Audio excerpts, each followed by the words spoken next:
আমাদের মনির ভাই আটা দান করছে। একটা মহিলা দিচ্ছে আটা, 5 কেজি আটা। ওটা আবার হচ্ছে ভিডিও করে ফেসবুকে ছেড়ে দেবে।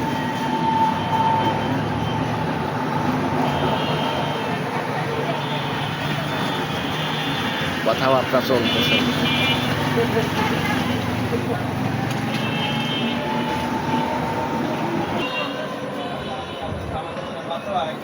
কতক্ষণ করে কথাবার্তা বলার পর আটা দিচ্ছে মহিলাটাকে, 5 কেজি আটা দিচ্ছে, সাথে সাথে নাস্তাও দিচ্ছে।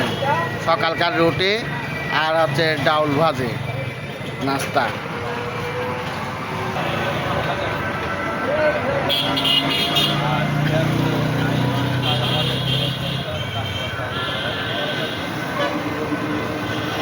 আল্লাহ হাফেজ, আল্লাহ হাফেজ।